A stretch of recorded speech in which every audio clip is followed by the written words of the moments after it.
Buenos días, queridos hermanos. Un gusto nuevamente estar con ustedes esta mañana, de poder compartir la palabra de Dios, de poder estar como familia juntos, de poderle decir a Dios: tengo tantas inquietudes, ayúdame. Tengo una semana que necesitamos algo y que necesitamos tus manos. Todo eso es el tiempo que podemos hacer en esta mañana. Yo he tratado de ponerle el título del mensaje: Seamos cristianos maduros. Buscaba una forma de poner, parece no muy llamativo el título, pero lo que quiero llegar es de decir que necesitamos ser maduros en la vida cristiana. Eso en definitiva lo que quiero llegar. Porque la madurez es cuando yo puedo enfrentar de una manera diferente a cuando no he logrado esa madurez. Un adolescente, un niño todavía está en formación. Cuando viene un problema no sabe cómo enfrentar. Pero habemos algunas personas bien maduras en años, pero inmaduras en el carácter. Nos impacientamos de algo, tomamos medidas, cosas incorrectas por la inmadurez. Entonces la madurez a veces no necesariamente tiene que ver con los años. Dentro de ello vamos a ver después el término que usa el apóstol Pedro: agréguenle virtud a su fe. Por eso que virtud es un término, es una palabra que viene del latín y que es alcanzar excelencia moral, que es tratar de lograr que tengamos una excelencia moral. Eso quiere decir la virtud, o viene la palabra de por ahí. Y eso es lo que se busca en la vida del cristiano que ha nacido de nuevo. Ahí podemos hacer muchas cosas que no podíamos hacer antes. Alguna vez contaba Darwin en un mensaje que un hermano puso su ofrenda en su bolsillo para dejar en la iglesia el día domingo, y en el otro lado puso para ir con la familia a almorzar. Y en el proceso de la prédica se desubicó, no sabía en cuál bolsillo puso para la ofrenda y cuál para el almuerzo. Y comenzó a decir de Tim Marín, ¿cuál de ellos? Y vino, en otras iglesias suelen pasar una canastita para entregar, y él no sabía. Al final de eso sacó su billete de uno de sus bolsillos y le puso, y justo no era el que él había planificado. Pero ¿qué quiero decir con eso? O sea, nosotros no tenemos una madurez, nos duele alguna cosa como aquello. Y entonces eso es estar inmaduro. Y en cambio la persona madura ya no le importa lo que le dijo Jesús a la gente: puedes dejar todo eso y seguirme a mí. Eso es bastante fuerte.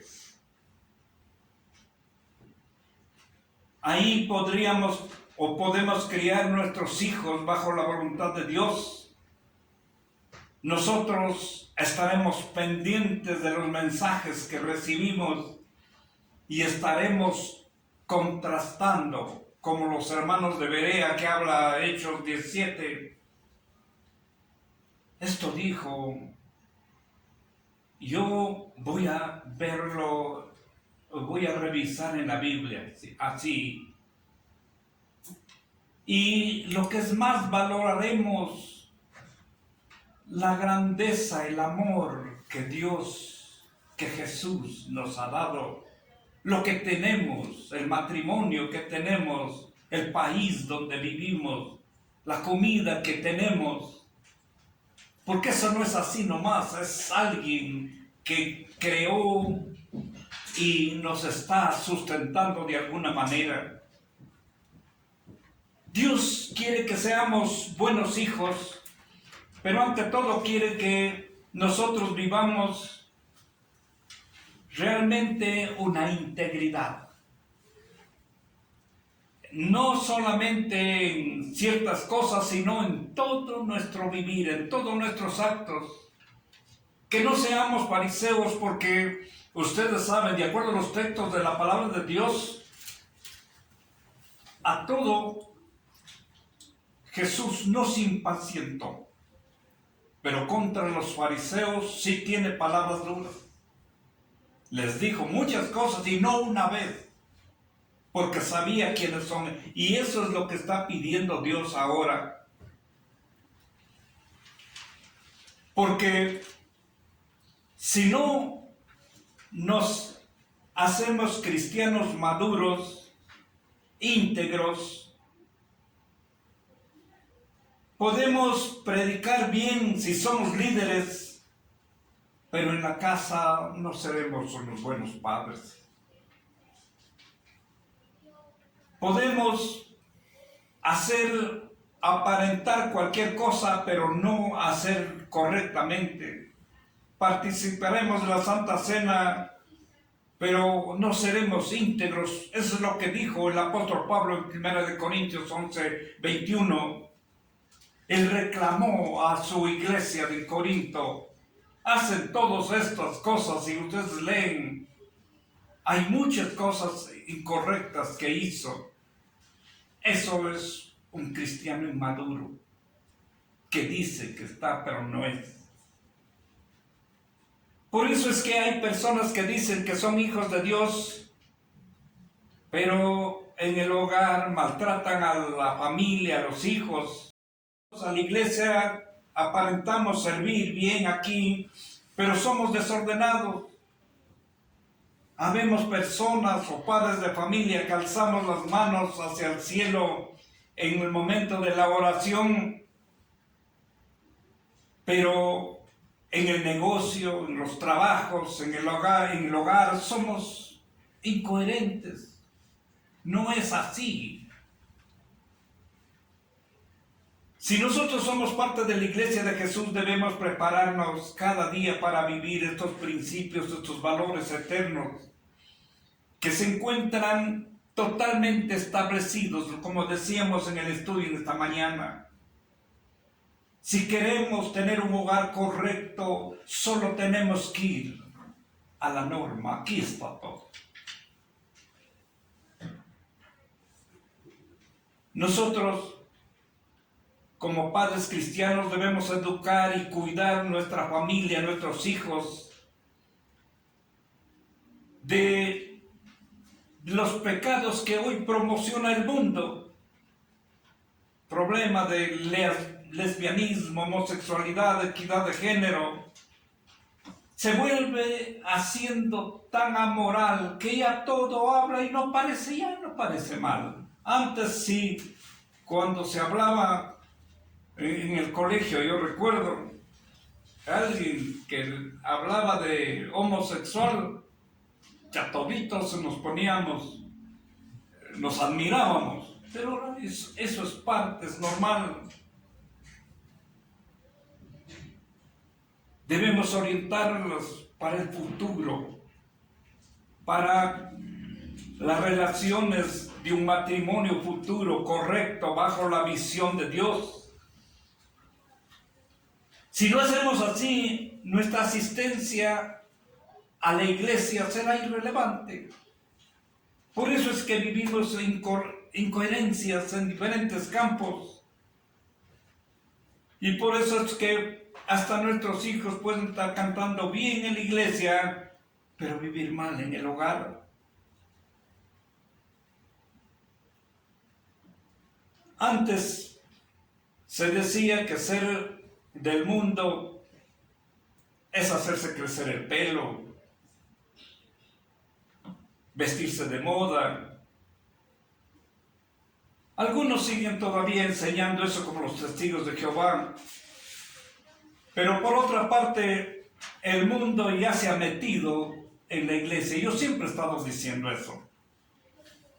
Yo siempre tengo ese temor porque ese modernismo, siempre digo, es como un huracán que va arrasando todo. Y el enemigo tiene maneras de manipular de tal forma que estas cosas que no le gustan a la iglesia hay que ir de esta manera. Pero después ya se está hablando dentro de eso. Y no solo que se está hablando, sino que se ha llegado a muchas cosas tristes y feas. Cuando se habla de los mensajes que hablan solo de la razón, cuando hablan de motivaciones del Evangelio, cuando te dicen que tú puedes, que saca lo que tienes, sé campeón de eso. Generalmente ese humanismo está llegando a las iglesias. Solo buscan que estén contentos en una congregación. Son técnicas emocionales. Y la iglesia ha caído desgraciadamente en eso también. Jesús nos enseñó la verdad.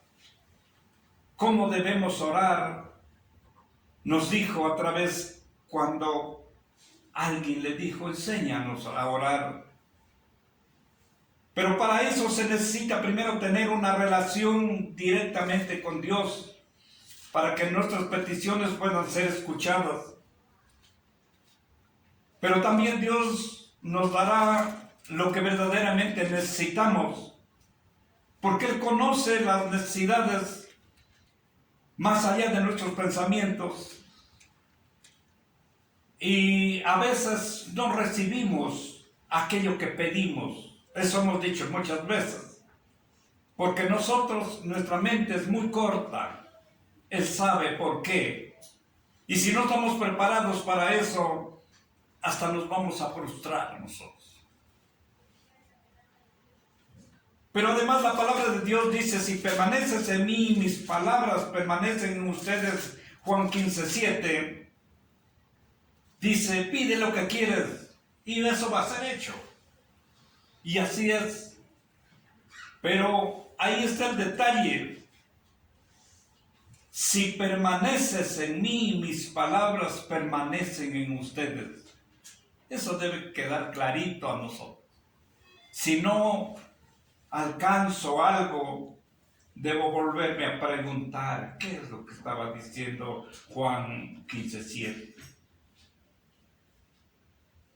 Pero Dios no quiere que solo nos convirtamos en un recitador de la Biblia. Él quiere que tengamos una relación directa con en todo el tiempo. Y eso es simplemente lo que acabamos de decir, hacer su voluntad. Si la iglesia y las familias no aprendemos a vivir íntegramente el cristianismo, lo único que vamos a aprender es a cantar bonito las canciones de la iglesia, planificar integraciones, paseos, retiros.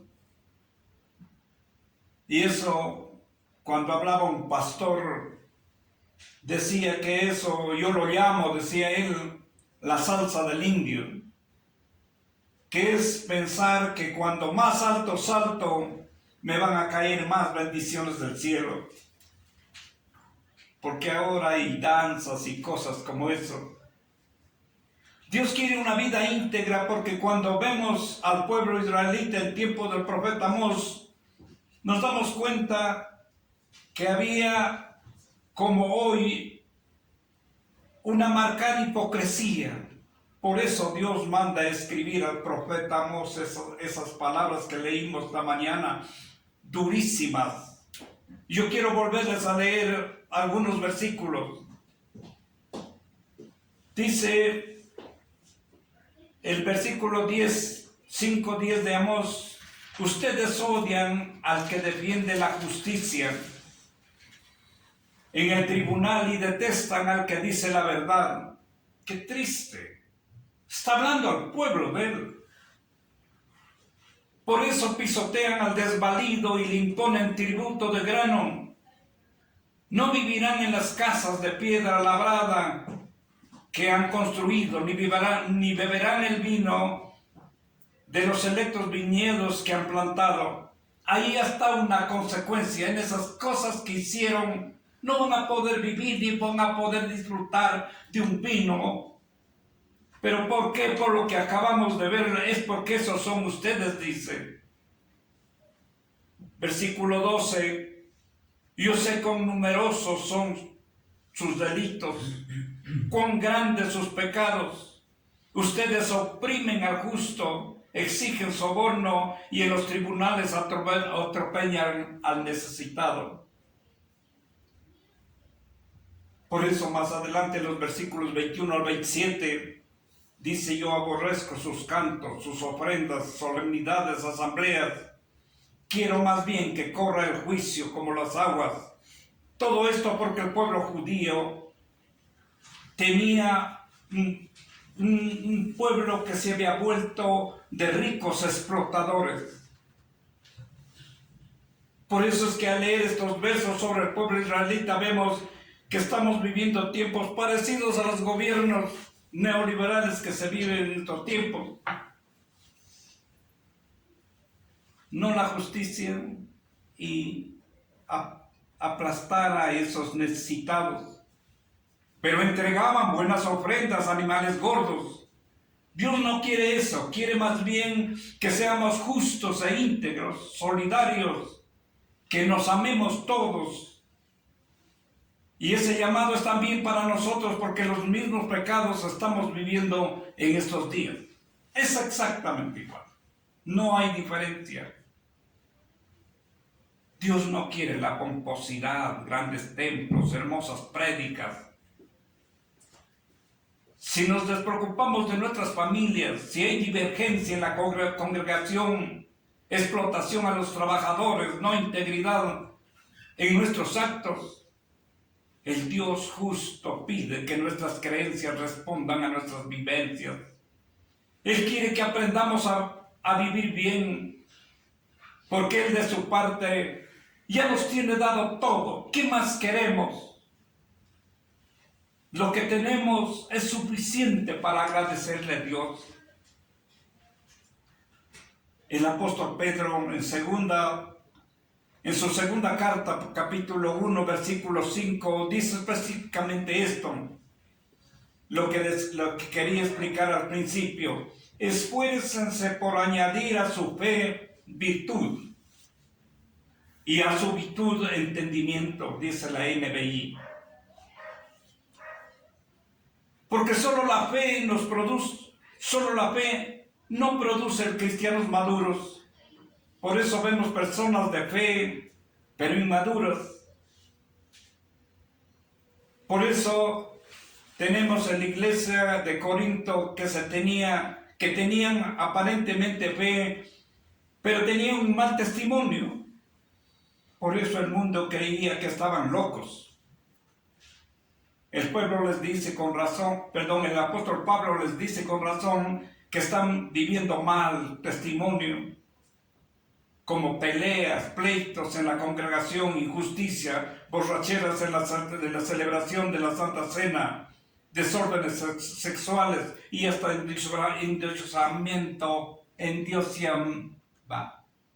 endiosarse los líderes. Por eso la palabra de Dios dice que añadamos virtud a nuestra fe. Eso es añadir excelencia moral, que dijimos lo que era el significado. Es vivir valores trascendentes. Es vivir como hijos de Dios. Y si no hacemos eso, Dios no va a escuchar nuestras peticiones. Y nuestros hijos en el futuro no podrán enfrentar a este mundo, al humanismo. Se confundirán porque ellos no pudieron aprender en el hogar estos principios. Otra cosa es cuando en la casa vivimos esto. La fe es tan importante porque por eso nosotros sabemos que la Biblia es la palabra de Dios y lo hacemos para que la gente pueda escuchar la palabra de Dios. Tratamos de leerles. Por esa fe estamos seguros que cuando pasemos de este mundo nos iremos a un reino celestial por esa fe. Pero el apóstol Pablo dice que eso es insuficiente para ser un cristiano verdadero, porque esa fe nos puede llevar a un extremo de un misticismo, fariseísmo. Eso es lo que le estaba pasando al pueblo israelita. Y por eso Jesús tuvo que llamarles la atención, porque ellos eran demasiado cumplidores, entre comillas, de la palabra de Dios. Eso no quiere Dios. Por eso es que una persona puede orar, ayunar, leer la Biblia, cantar bien, asistir a la iglesia, pero no vivir bien. Y después nosotros mismos nos frustramos. ¿Y por qué será que me pasa a mí esto, que tengo esto? La explicación está allá. Me falta madurez, me falta virtud a la fe que está hablando el apóstol Pedro. Por esa hipocresía podemos convertir la adoración en aeróbicos evangélicos simplemente, los cantos en musicales, y lo que es más grave es lo que vamos a perder la salvación. Dios quiere que vivamos una fe verdadera para mostrar una vida transformada. Dios nos dio todo para vivir bajo su voluntad. Y Jesús vino a ser más visible con su vida transformada para que seamos un ejemplo en medio de esta sociedad dañada, corrompida, perversa. Y eso es lo que dice Filipenses 2:5, que enseñemos a ser buenos padres, que demos testimonio, que mostremos el cambio. Entendamos que nuestro ministerio no solamente es cuando venimos a este lugar. Nuestra vida de cristianos en todo lugar. Es en el hogar, en la calle, en el trabajo, en la casa, en todo. Dejemos de ser como los niños chiquitos que él coge, no cogerá esa galleta de allí, pero él la coge porque tiene deseo. Y después, cogido la galleta, dice, yo no cogí. Entonces, por eso es que nosotros podemos orar, ayunar, todo eso, y si somos incoherentes, no estamos haciendo la voluntad de Dios, vamos a tener problemas. Escuchen lo que dijo en la lectura de Amós. Yo no voy a escuchar sus peticiones. Ni siquiera van a vivir en sus casas hermosas que hicieron. Ni sus vinos van a poder disfrutar. Porque debemos hacer todo lo que acabamos de decir, pero con integridad. Sí, estar en la iglesia, leer, ser amigos y todo, pero íntegros.